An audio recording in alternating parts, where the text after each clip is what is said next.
new students, welcome back to my channel Mastering Education today। आज की video उन लोगों के लिए है जिनका MGPE 013 का कल एग्ज़ाम है।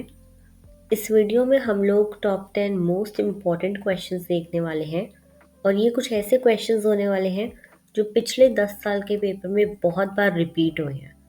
तो ये क्वेश्चंस आपको कल के पेपर के लिए करके ही जाने हैं, आप इन क्वेश्चंस को नहीं छोड़ सकते।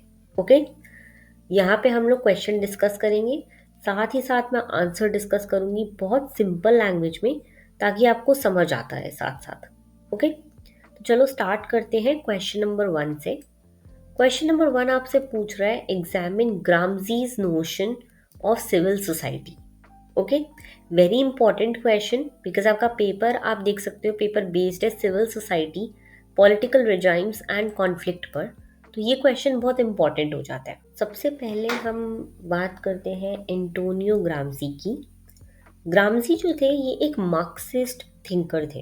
ठीक है, मार्क्सिस्ट यानी कि आपको पता है कार्ल मार्क्स ने जब भी बात करी है सोसाइटी की तो इकोनॉमिक पर्सपेक्टिव में करी है, यानी कि उन्होंने सोसाइटी को इस नज़रिए से देखा था कि एक सोसाइटी में ऐसे लोग हैं जिनके पास बहुत सारे रिसोर्सेज है, सब कुछ है, और एक ऐसे हैं जिनके पास कुछ नहीं है और जिनके पास है वो लोग उन्हें एक्सप्लॉइट कर रहे हैं। ओके, लेकिन जो ग्राम्सी थे उन्होंने क्लासिकल मार्क्सिज्म को थोड़ा मॉडिफाई करा था। ठीक है, मार्क्स का मानना था कि कैपिटलिज्म वायलेंट रेवोल्यूशन से गिर जाएगा, लेकिन वेस्टर्न यूरोप में ऐसा नहीं हुआ।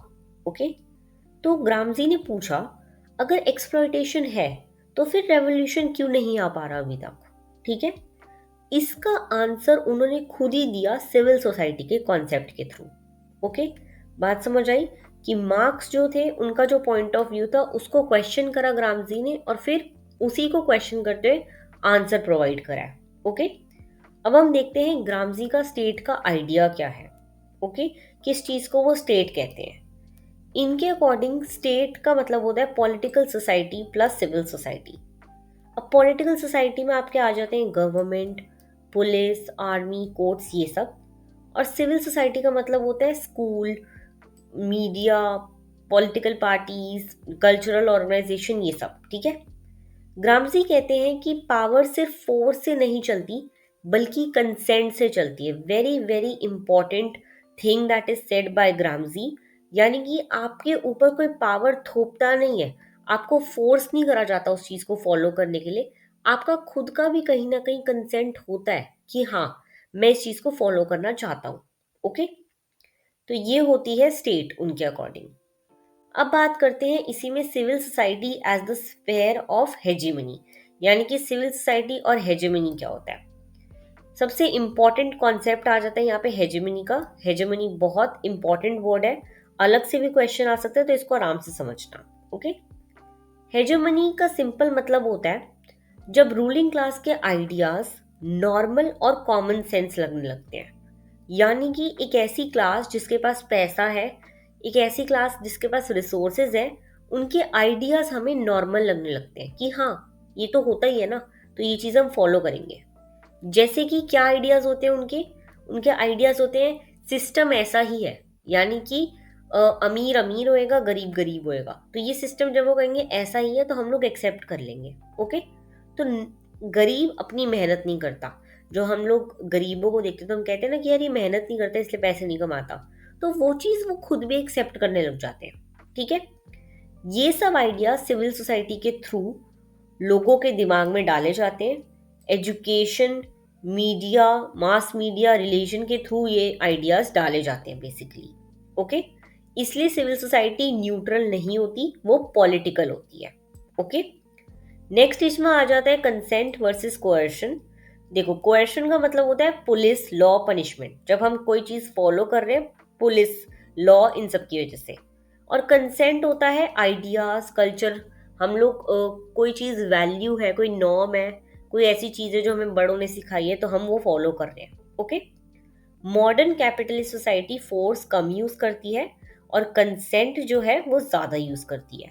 ओके, इसमें रोल ऑफ इंटेलेक्चुअल्स आ जाता है। ग्राम्सी ने इंटेलेक्चुअल्स को भी दो टाइप में डिवाइड करा हुआ है, that is traditional and organic. Traditional intellectuals होते हैं आपके टीचर, प्रीस्ट, प्रोफेसर, ये सब। और ऑर्गेनिक होते हैं जो रूलिंग क्लास के आइडियाज को जस्टिफाई करते हैं।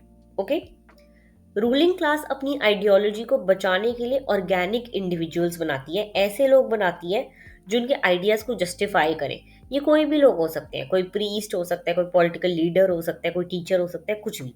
ओके, और अगर ऑप्रेस्ड क्लास को जीतना है, यानी कि एक ऐसी क्लास जो एक्सप्लॉइट हो रही है उसे जीतना है, तो उन्हें काउंटर हेजेमनी बनाना पड़ेगा। वेरी इंपॉर्टेंट, उन्हें काउंटर हेजेमनिक इंटेलेक्चुअल्स बनाने पड़ेंगे जो इस चीज के अगेंस्ट बोलें, इन चीजों को चैलेंज करें।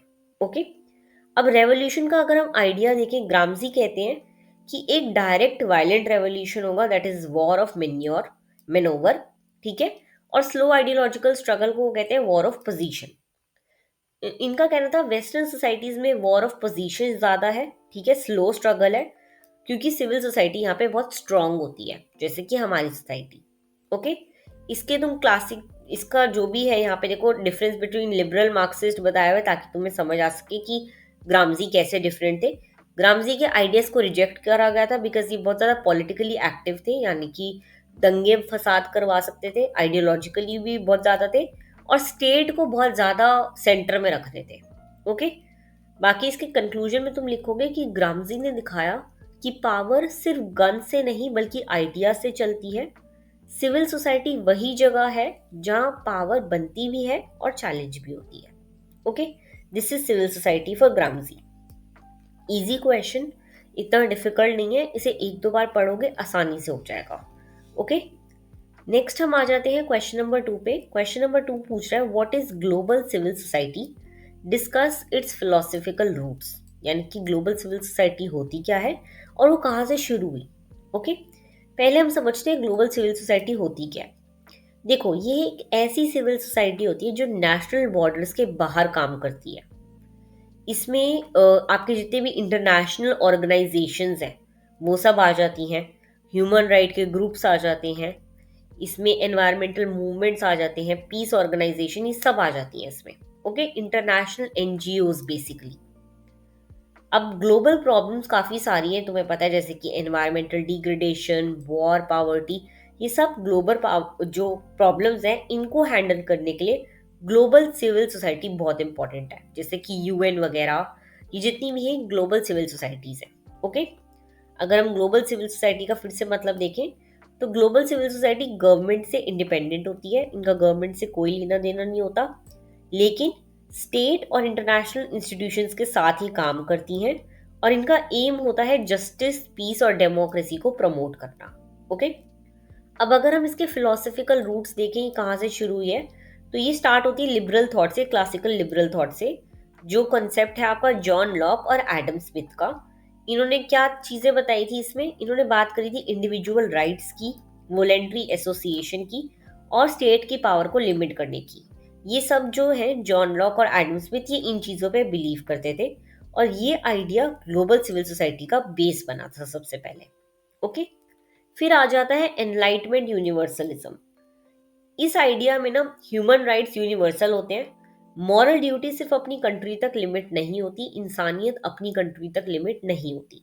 ओके, इसलिए हम ह्यूमन राइट मूवमेंट ग्लोबल होते गए हैं। फिर आ जाता है Marxist and new Marxist thought. Marks कहता है सिविल सोसाइटी कैपिटलिज्म का पार्ट है। नियो मार्क्सिस्ट कहते हैं ग्लोबल सिविल सोसाइटी कभी कैपिटलिज्म को सपोर्ट करती है, कभी उसके अगेंस्ट प्रोटेस्ट करती है, इसलिए ये एक कंटेस्टेड स्पेस है। तो तुम्हें पता होना चाहिए कि मार्क्सिस्ट ने कहा था कि कैपिटलिज्म का पार्ट है ये, और नियो मार्क्सिस्ट ने कहा था कि ऐसा नहीं है। ओके, फिर आए कॉस्मोपॉलिटनिज्म।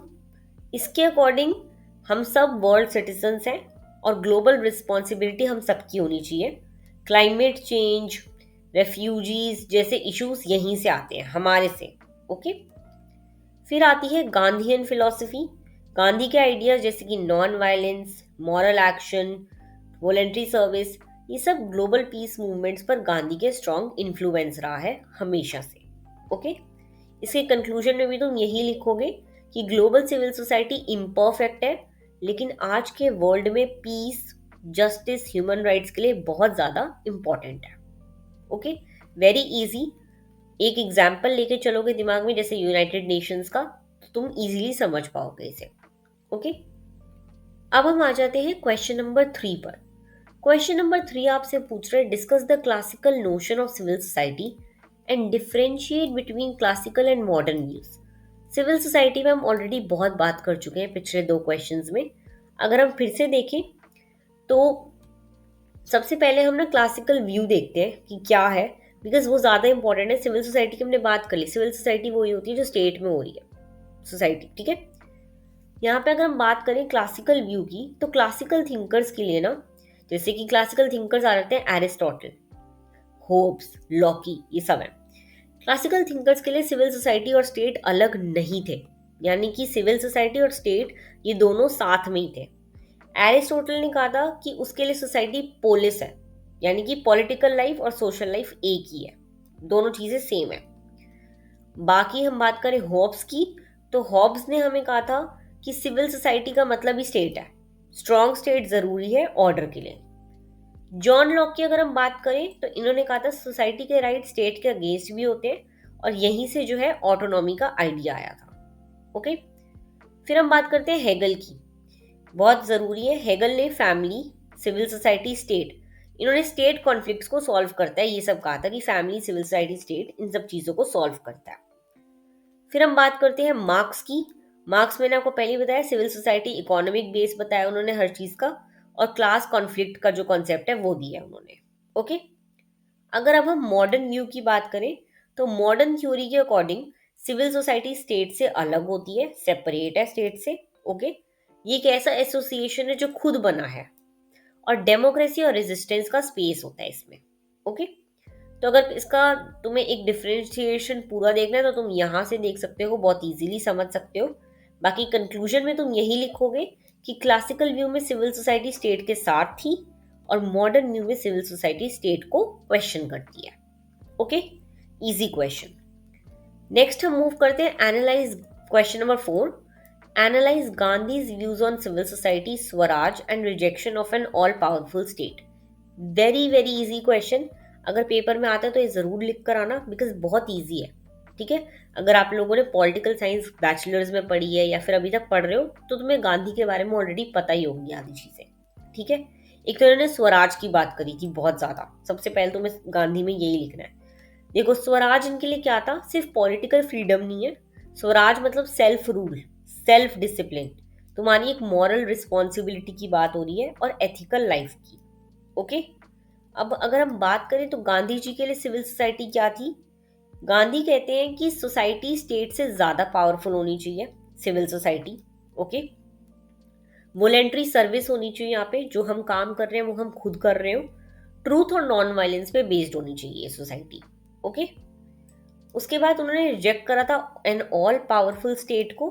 गांधी को लगता था कि स्ट्रॉन्ग स्टेट ज्यादा वायलेंस यूज करती है, बिकॉज ये लोग चीजें जानबूझ के करवाना चाहते हैं फोर्स लगाकर, और लोगों की मॉरल रिस्पॉन्सिबिलिटी ऐसी स्टेट में कम हो जाती है।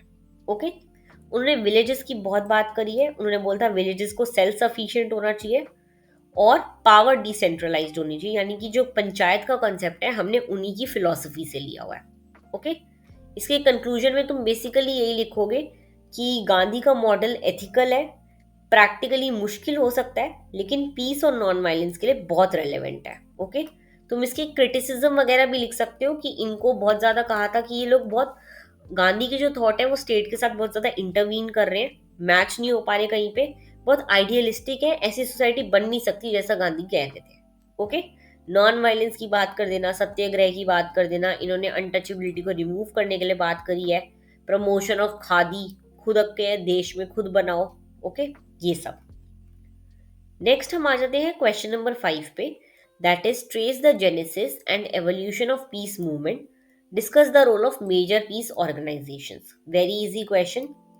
देखो, पीस मूवमेंट का मतलब क्या होता है, ऐसे मूवमेंट जहां वॉर और वायलेंस के अगेंस्ट मूवमेंट हो रहे हो। ओके, अगर इसका हम अर्ली फेज देखें तो क्वैकर्स जैसे रिलीजियस ग्रुप्स एनलाइटमेंट के आइडियाज लेकर आए थे, ये इसका अर्ली फेज था, पीस मूवमेंट की बिल्कुल स्टार्टिंग थी ये, ठीक है। इसमें तुम वर्ल्ड वॉर 1, वर्ल्ड वॉर 2 ये सब समझा सकते हो, लेकिन जो भी हमने पांचों क्वेश्चन करे उसमें से सबसे ज्यादा डिफिकल्ट है एज इन याद रखने के लिए चीजें, ठीक है। तुम्हें सीरीज वाइज याद होनी चाहिए कि अर्ली फेज आया, फिर इसका 20th सेंचुरी फेज आया जिसमें वर्ल्ड वॉर 1 हुई, वर्ल्ड वॉर 2 हुई। वर्ल्ड वॉर 1 एंटी वॉर थी, ठीक है। वर्ल्ड वॉर 2 न्यूक्लियर के अगेंस्ट थी। फिर कोल्ड वॉर की बात करोगे कि यहाँ पे न्यूक्लियर वेपन के अगेंस्ट बहुत प्रोटेस्ट हुए, कैंपेन फॉर न्यूक्लियर डिसआर्ममेंट हुआ, ठीक है। मेजर ऑर्गेनाइजेशंस की तुम बात करोगे जो हैं जैसे कि सोका गकाय, ये जो है ये पीस एजुकेशन की बात करते हैं। फिर अमनेस्टी इंटरनेशनल, ये ह्यूमन राइट्स की बात करते हैं। और यूनाइटेड नेशंस जो पीस कीपिंग की बात करते हैं। ओके, इसके कंक्लूजन में तुम यही लिखोगे कि पीस मूवमेंट्स आज भी उतनी इंपॉर्टेंट है, चाहे उनकी पावर लिमिटेड हो चुकी हो, लेकिन आज के टाइम पे भी वो उतने ही इंपॉर्टेंट है जितने पहले थे। ओके, तो ये हो गए आपके 5 क्वेश्चन जो बहुत ही इंपॉर्टेंट है पेपर्स के पर्सपेक्टिव से। तो ये 5 क्वेश्चन तो आपको करके ही जाने हैं। बाकी अगर आप चाहते हो कि मैं क्वेश्चन 6 to 10 भी पोस्ट करूं आज के दिन में ही, तो जल्दी से नीचे जाके कमेंट कर दो 2। ओके, जितने ज़्यादा 2 कमेंट होंगे उतने ही मैं जल्दी जो है पोस्ट कर दूंगी वीडियो, लेकिन अगर रिस्पॉन्स अच्छा रहा तो ही, वरना तब तक के लिए इसी पीडीएफ से 5 क्वेश्चन प्रैक्टिस करो। इसका लिंक चाहिए हो तो पीडीएफ का मुझे नीचे कमेंट कर देना, पीडीएफ मैं लिंक भेज दूंगी। Okay, all the very best for your exam tomorrow.